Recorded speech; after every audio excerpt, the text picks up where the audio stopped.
ડીસામાં રખડતાનો ઢોરોનો ત્રાસ વધી રહ્યો છે તેમ ભૂંડોનો પણ ત્રાસ વધી રહ્યો છે। મોચીવાસમાં એક મહિલાને ભૂંડ કરડતા સારવાર અર્થે સિવિલ હોસ્પિટલ ખસેડાઈ।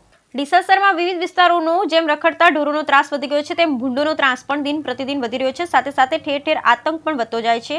ત્યારે આજે ડીસા શહેરમાં આતંક મચાવનાર ભૂંડ કરડતા મહિલા ગંભીર ઇજા પહોંચાડતા સારવાર અર્થે ડીસા સિવિલ હોસ્પિટલ લાવવામાં આવી હતી। ઘટનાની વિગત એવી છે કે ડીસા શહેરમાં આવેલ મારવાડી મોચીવાસમાં પણ રખડતા ઢોર સાથે રખડતા ભૂંડોના ત્રાસ પણ દિન પ્રતિદિન વધી રહ્યો છે, જેના કારણે આ વિસ્તારમાં રહેતી મહિલાઓને ભૂંડ કરડતા ગંભીર ઇજા પહોંચી હતી। ત્યારે આ ઇજાગ્રસ્ત મહિલાને ડીસા સિવિલ હોસ્પિટલમાં સારવાર અર્થે લઈ જવામાં આવી। વળી આ સમસ્યાને દૂર કરવા સ્થાનિક રહીશો દ્વારા અવારનવાર પાલિકા તંત્રને જાણ કરવા છતાં તંત્ર દ્વારા કોઈ કાર્યવાહી હાથ ધરવામાં ન આવતી હોવાના સ્થાનિક રહીશોના આક્ષેપો લગાવી રહ્યા છે। ત્યારે આ મામલે તંત્રના અધિકારીઓ દ્વારા આ સમસ્યાને દૂર કરી ભૂંડ પકડવાની કામગીરી શરૂ કરવામાં આવે તેવી લોકોની લાગણી સાથે માંગણી ઉઠી છે। બ્યુરો રિપોર્ટ ભરત ઠક્કર, ડીસા, બનાસકાંઠા।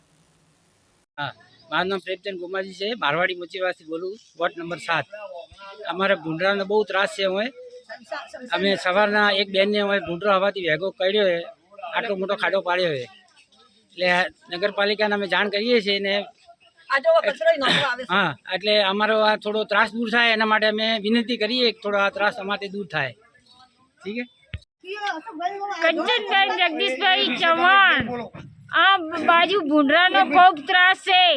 કચરો વાળતા મને ભૂંડરો બટકો ભરીને ગયો છે, એટલે ભૂંડા કોઈ લેવા આવતું નથી, જાણ કરતું નથી। ભૂંડરાનો ખૂબ ત્રાસ છે ને અમે કંટાળી ગયા। ભૂંડા મોટા મોટા છે, કચરો નાખવા જતા મને ડર લાગે। આ ભોય લોકો હે ને ભૂંડરાને લઈ નહીં જવા દેતા, પકડી જાય ભૂંડા, પણ પકડવા નહીં દેતા ભોય લોકો।